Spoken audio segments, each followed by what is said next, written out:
Alright, what is up everyone? Now today, I'm going to be talking about my personal thoughts and opinions on the Black Ops Cold War beta. Now, I was planning on doing this video when the beta ended, but I got kind of sidetracked with the haunting of Verdansk, and I just kind of forgot to do it, so we're doing it today. Now, in the beta, I played around about 12 hours or so over the one weekend, because I'm on Xbox.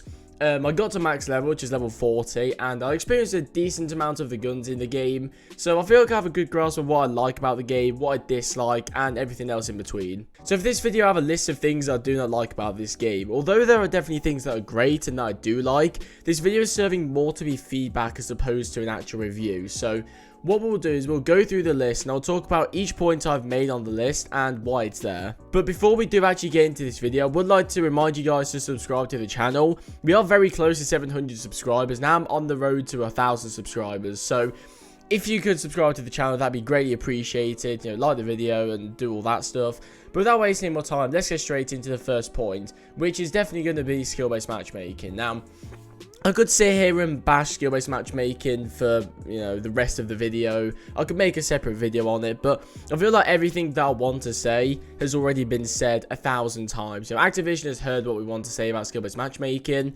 It makes the game really boring to play. There's no variety in the matches apart from the maps and the guns you're using, because every person you come up against is basically the same person, because, you know, you come up against equally skilled people. But anyway, skill-based matchmaking needs to be toned down. Let's just move on. Now, the first real point that I'm going to make on here, which will actually probably be changed, is the score streaks. Now, the score streaks need to be reverted back to the standard system, and if they want to keep this current system in the game in some form, then they could add it in as a perk. And the reason I say this is I don't like the new score streak system at all. It doesn't really feel like you're earning the score streaks. It just feels like a specialist ability when you're kind of just waiting for it to charge up, if you know what I mean. Now, you could argue and say that you do need some level of skill, and you do need to actually earn score at a decent rate to get some of the highest streaks, which I would say fair enough. You know, you need to actually, you know, go on a decent streak and play a lot of objective, get a lot of kills to earn, say, a chopper gunner or, you know, things that are higher tier.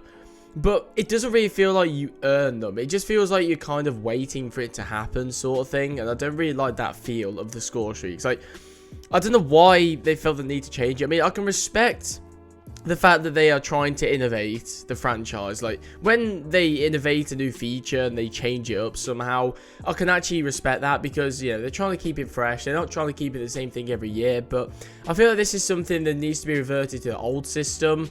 And I don't think they're going to do that. I think this is going to be the same thing on Modern Warfare, where they just don't listen. But I feel like what they're going to do this year is, instead of just changing it back to regular score streaks, where when you die it resets them, I've got a feeling it's just going to be this thing that's going to be changed and altered throughout the year. So it's never going to be the same, really. One little thing about the score streaks as well that I feel should be altered is the war machine. I think this should have 6 or 8 rounds in it instead of 12. 12 is a bit excessive. Like, yeah, I understand that when you die you lose it, which is fair enough, but I just think 12 rounds of this high explosive, high damage weapon is a bit, it's a bit excessive, to be honest. And it's not even like it's the highest tier streak. Like, you see a decent amount of war machines in the game, so I think they just need to tone down the ammo on it a little bit. Keep the overpoweredness of the rounds. That's kind of the point of it. But I think they just need to reduce the ammo.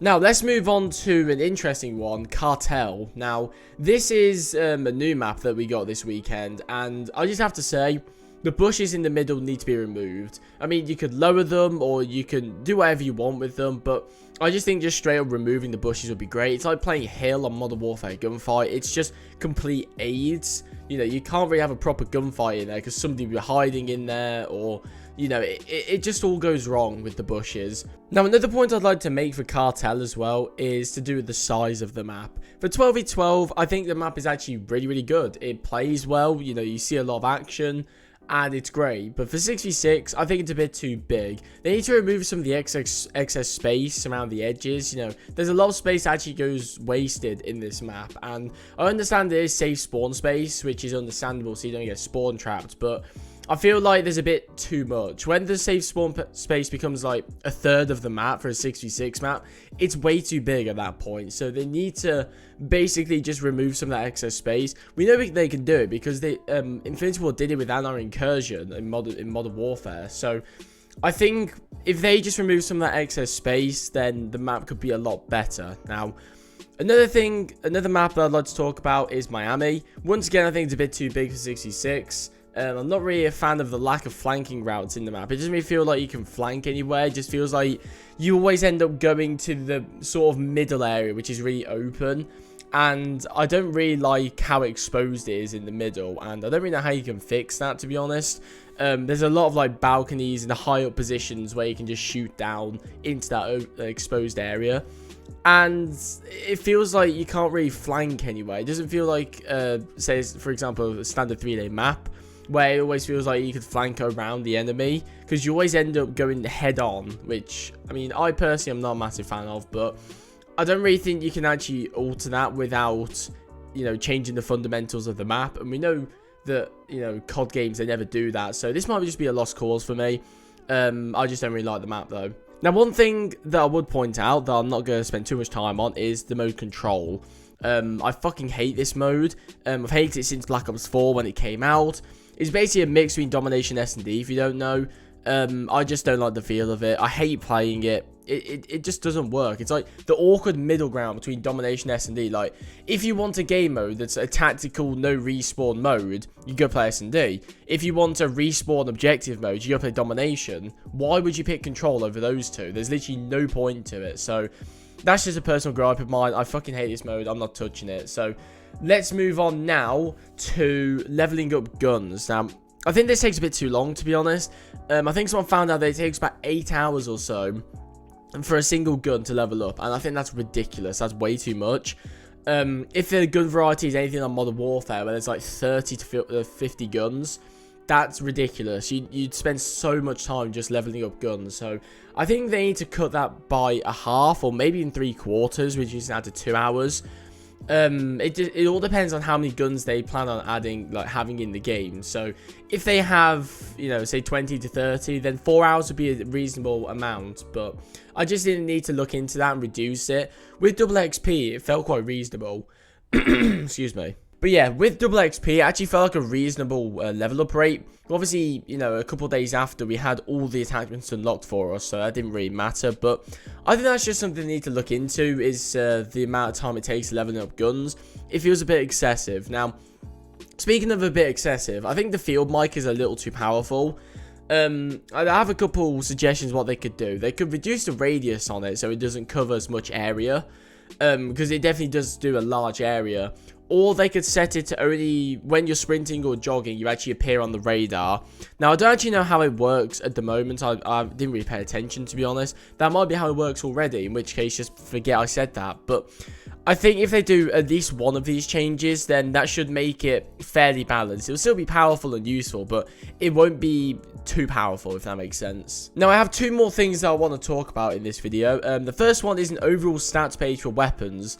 Now, you've probably noticed already that there's a sort of summary of stats page that you can bring up in the gunsmith, where it shows you every single stat down to like the individual millisecond, or, you know, all the different stats. And that's a really cool feature. I really like that.